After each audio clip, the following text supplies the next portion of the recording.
Hello kids, आज हम पढ़ने वाले हैं कहानी सांप की सवारी। So let's start. सालों पहले वरुण पर्वत के पास एक राज्य बसा हुआ था।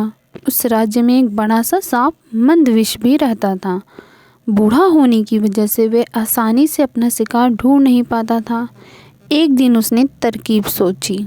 वो तुरंत मेंढकों से भरे हुए तालाब के पास पहुंच गया। वहाँ वह दुखी सा होकर एक पत्थर के ऊपर बैठ गया। तभी पास के पत्थर पर बैठे एक मेंढक ने उसे देखा।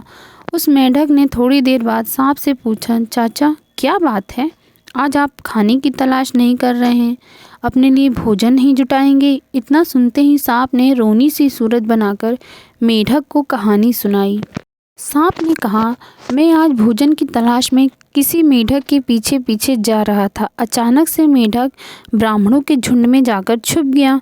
मेंढक को भोजन बनाने के चक्कर में मैंने गलती से एक ब्राह्मण की बेटी को काट दिया, जिससे उसकी मौत हो गई। इससे नाराज होकर ब्राह्मण ने मुझे श्राप दे दिया। उन्होंने मुझे श्राप देते हुए कहा कि तुझे अपना पेट भरने के लिए मेंढकों की सवारी बनाना पड़ेगा। इसी वजह से मैं इस तालाब के पास आया हूँ। यह बात सुनते ही वह मेंढक तुरंत तालाब के अंदर गया और अपने राजा को सारी बात बताई। राजा कहानी सुनकर हैरान हुआ। पहले उसे तो बिल्कुल भी यकीन नहीं हुआ, लेकिन कुछ देर सोच विचार करने के बाद मेंढकों के राजा जलपाक तालाब से बाहर निकलकर एकदम कूदते हुए सांप के फन पर जाकर बैठ गया। राजा को ऐसा करते हुए देखकर अन्य मेंढक ने भी ऐसा ही किया। सांप समझ गया कि मेंढक अभी मेरी परीक्षा ले रहे हैं। सांप भी बिना विचलित हुए आराम से सबको अपने फन पर कूदने दे रहा था और उन्हें घुमा रहा था। इसके बाद मेंढकों के राजा ने कहा कि जितना मज़ा मुझे सांप की सवारी करके आया, उतना मुझे आज तक किसी की सवारी करके नहीं आया।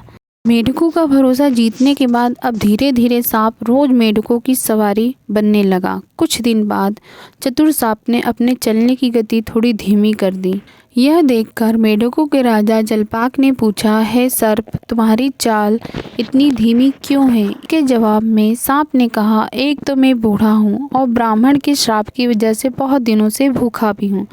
इसी वजह से मेरी गति कम हो गई है। इतना सुनते ही राजा ने कहा, तुम छोटे छोटे मेंढक को खा लो। यह सुनकर मन ही मन सांप बहुत प्रसन्न हुआ। उसने कहा, राजन, मुझे ब्राह्मण का श्राप है, खा नहीं सकता हूँ, लेकिन अगर आप कहते हैं तो मैं खा लेता हूँ। ऐसा करते करते वह रोज छोटे छोटे मेंढक खाने लगा और वह तंदुरुस्त हो गया।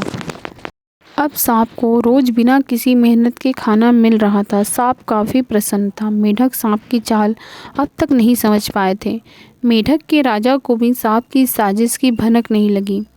होते होते एक दिन सांप ने मेंढक के राजा जलपाक को भी खा लिया और तालाब में रहने वाले सारे मेंढकों के वंश का नाश कर दिया।